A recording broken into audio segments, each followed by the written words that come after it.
Les amis, bonjour. Aujourd'hui, je voulais vous parler de Mercato, une petite vidéo sur l'actualité du football.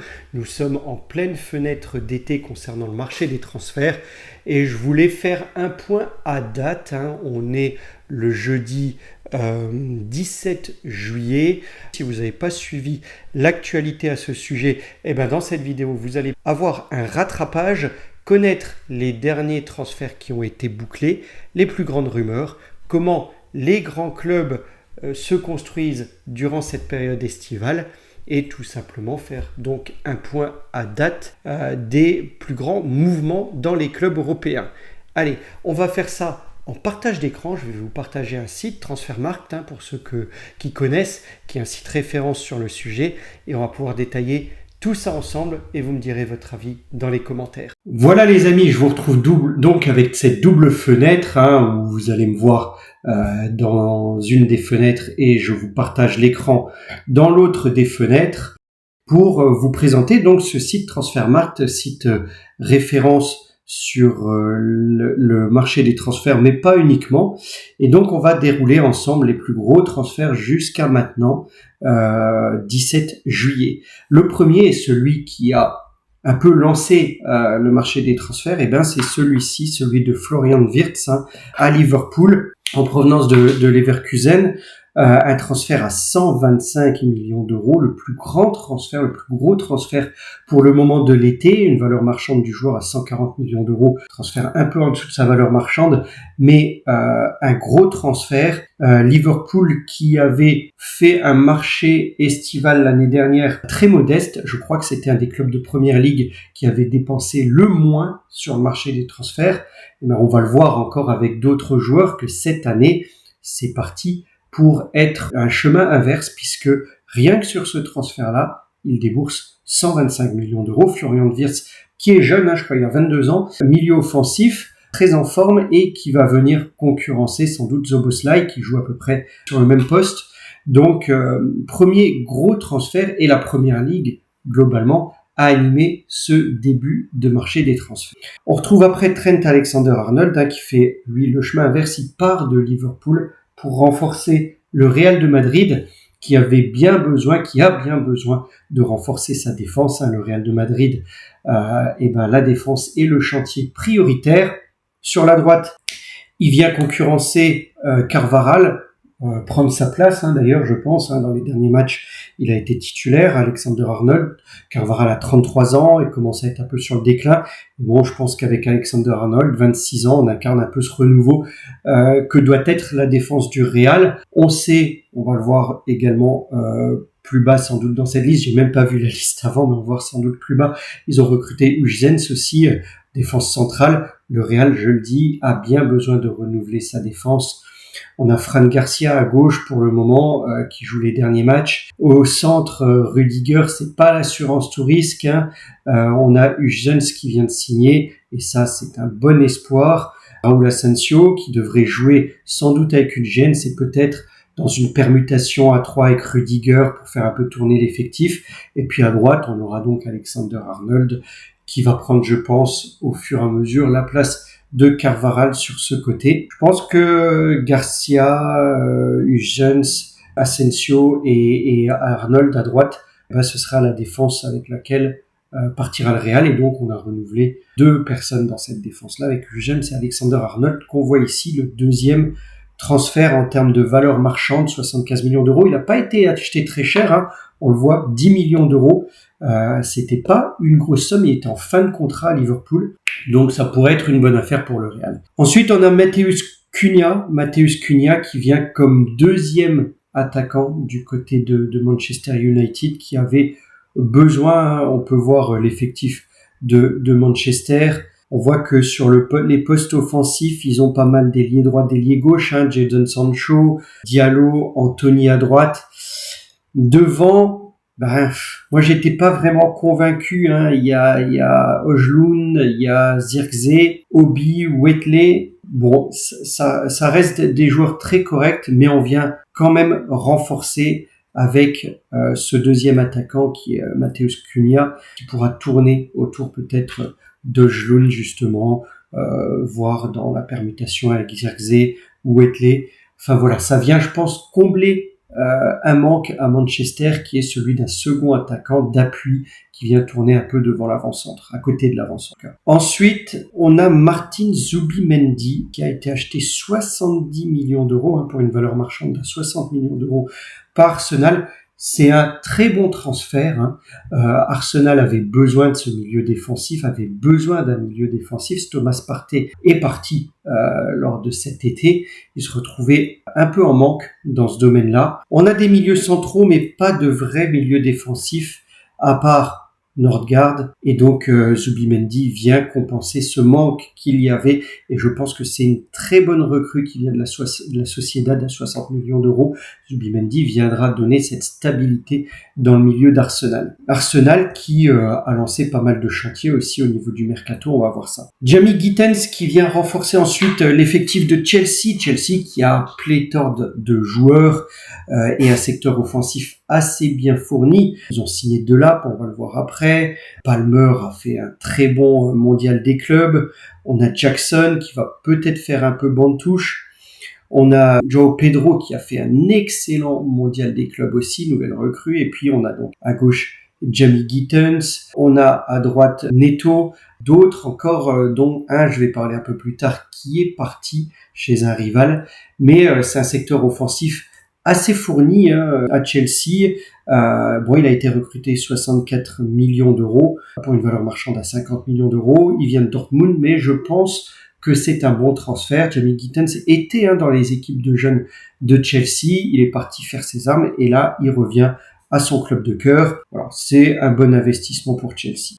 Mohamed Kudus qui vient renforcer Tottenham qui est sur un nouveau cycle. Ils ont pris Thomas Frank en entraîneur, qui entraînait à l'époque Brentford jusque-là, qui a fait monter Brentford de différentes divisions jusqu'à arriver en Première Ligue, qui a très bien classé Brentford lors de la dernière saison et qui a donc été recruté par Tottenham pour relancer le projet.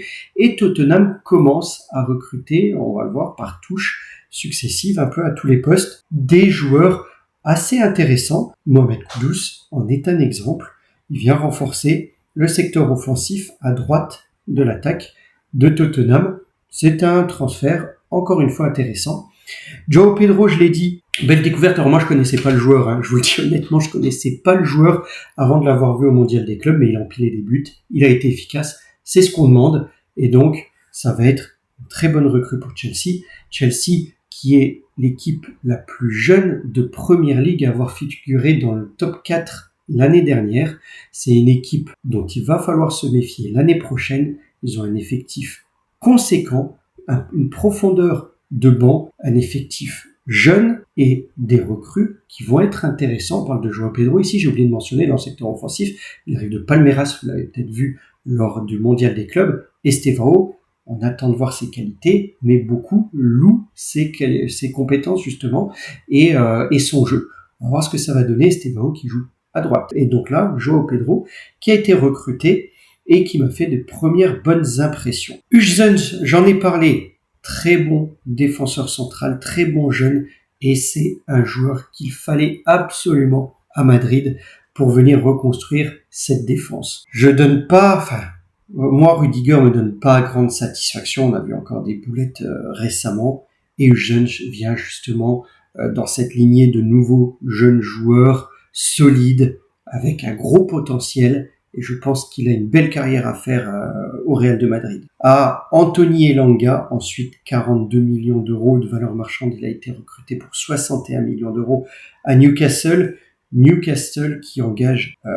je voulais parler d'Anthony Elanga parce que ce joueur fait partie, avec Isaac et avec Gyökeres, d'une triplette offensive de la Suède. Mes amis, il va falloir se méfier. On met Elanga à droite, on met Isaac devant, et d'ailleurs il va le retrouver à Newcastle. Isaac Elanga, ça va faire des malheurs devant et ça va être très rapide. Méfiez-vous aussi de la ligne d'attaque de Newcastle. Et donc on rajoute Gyökeres sur la gauche de l'attaque de la Suède, et la Suède a un sacré trio d'attaquants. Donc bonne recrue pour Newcastle qui va dynamiter un peu son attaque avec son comparse Isaac en sélection nationale.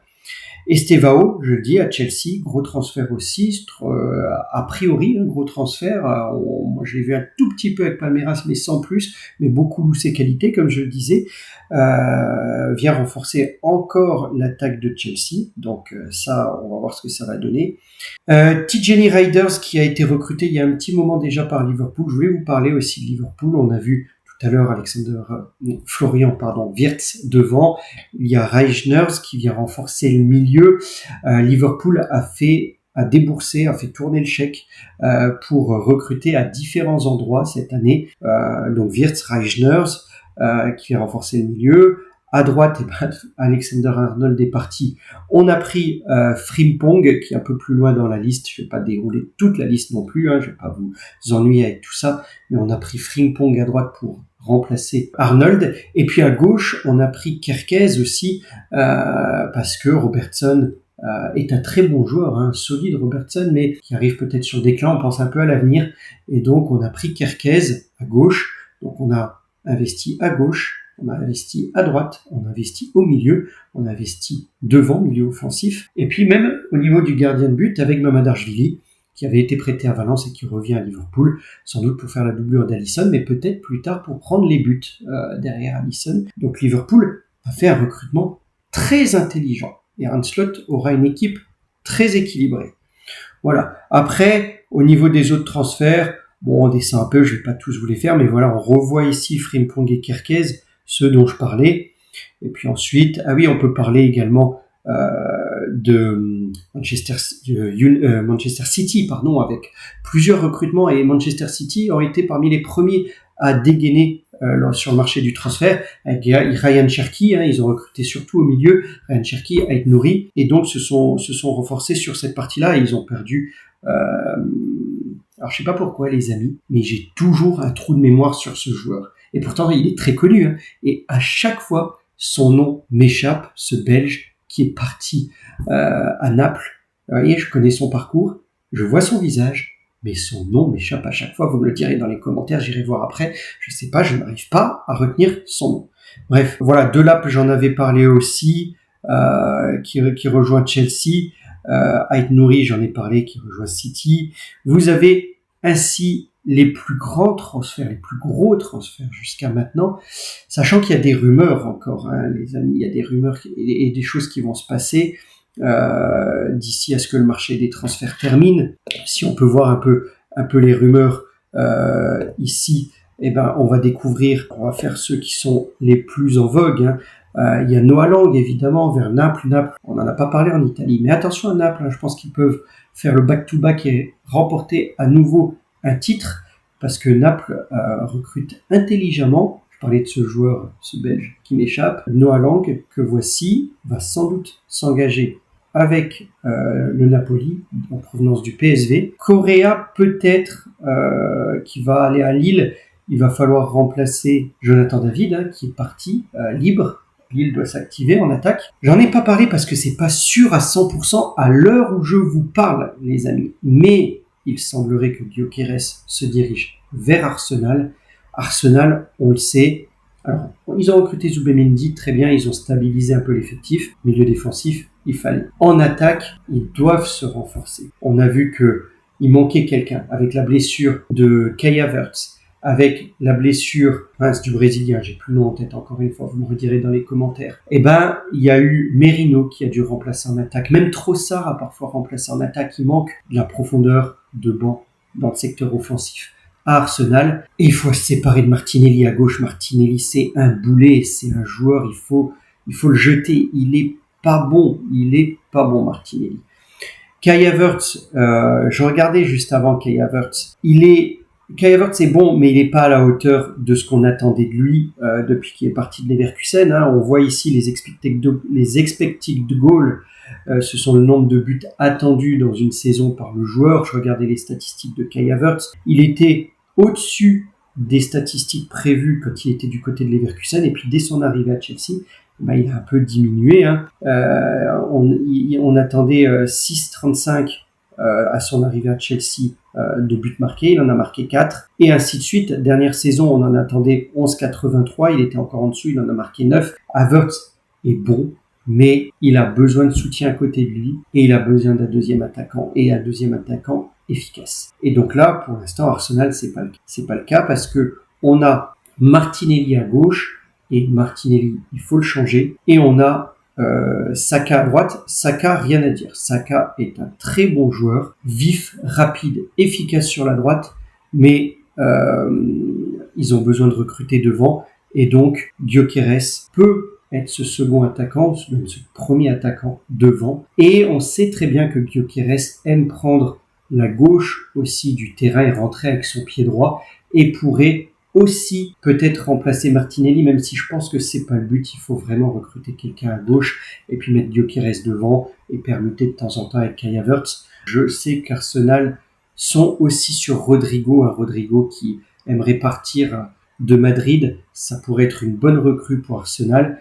Mettre Rodrigo à gauche, Havertz ou Gyökeres au centre avec la qualité de Gyökeres pour venir chercher les balles également sur la gauche et rentrer sur son pied droit. Et puis Saka à droite.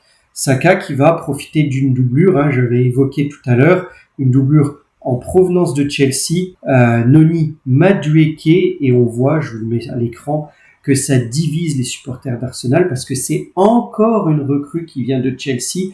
Beaucoup de recrues sont venues de Chelsea à Arsenal, alors que peu ont fait le chemin inverse, on pense à Giroud, mais très peu ont fait le chemin inverse.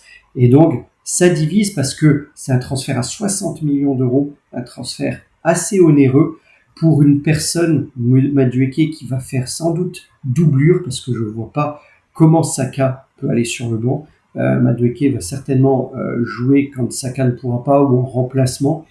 Et donc 60 millions d'euros, à la fois c'est cher, à la fois ça sera pour une doublure, et à la fois ça vient d'un rival. Et donc ça commence un peu à diviser les supporters d'Arsenal. On le dit dans cet article que je lisais un peu plus tôt. Voilà encore un joueur de Chelsea. Donc Madueke part de Chelsea. C'est une meilleure affaire, je pense, pour Chelsea qui soulage un peu ce secteur offensif déjà très bien fourni, qu'une bonne affaire, je pense, pour Arsenal, qui se retrouve certes avec une doublure. C'est peut-être ce que le coach voulait d'ailleurs, offrir un peu de temps de jeu à Madueke pour faire souffler Bukayo Saka. Très bien, si c'est la stratégie, mais quand même 60 millions, je trouve ça un peu cher d'avoir misé là-dessus. Voilà. Sinon, encore dans les rumeurs, on en a quelques-unes avec Morata qui partirait de Milan. Bon, je veux pas aller trop loin parce qu'après, ça reste que des rumeurs. Je voulais attirer votre attention sur... Voilà, c'est Gabriel Jesus que je cherchais tout à l'heure, l'autre attaquant blessé d'Arsenal. Voilà les amis, je voulais parler de quelques transferts d'actualité, en tout cas les plus gros transferts. Alors on a vu que c'est beaucoup la Première Ligue qui a animé ce marché des transferts aujourd'hui.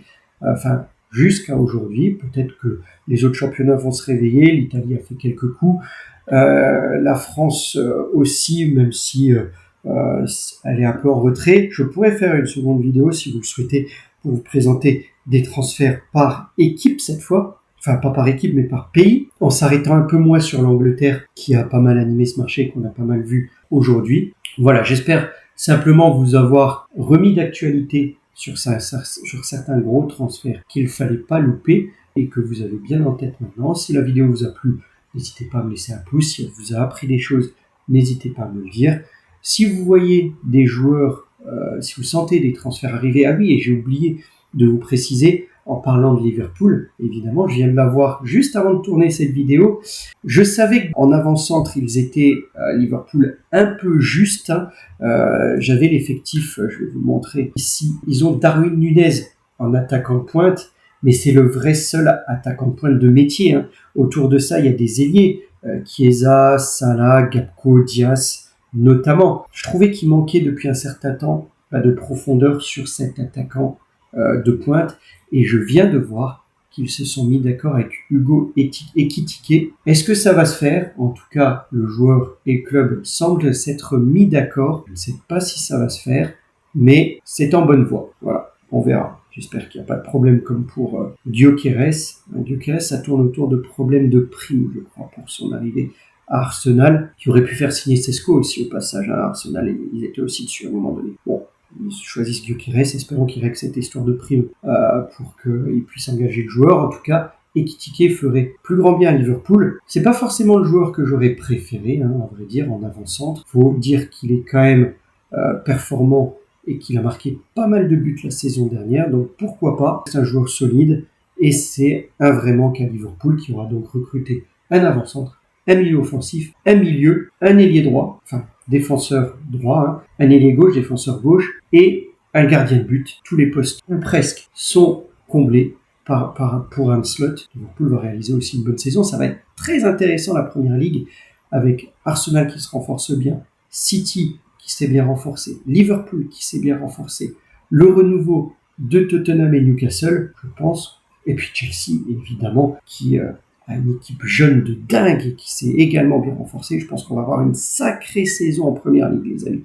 Voilà, bref, c'était pour terminer là-dessus. Je voulais vous parler donc un peu des transferts et comme j'ai dit, je ferai peut-être d'autres numéros par pays en parlant peut-être moins de l'Angleterre. Donc si ça vous intéresse, n'hésitez pas à me le dire en commentaire. Pour moi, quant à moi, c'était peut-être un peu brouillon, mais je vous laisse là pour aujourd'hui. J'avais pas préparé, c'était pas scripté. C'était une réaction à chaud sur ce que Transfermarkt nous propose. Je vous dis à très bientôt les amis. Passez une bonne journée. Au revoir.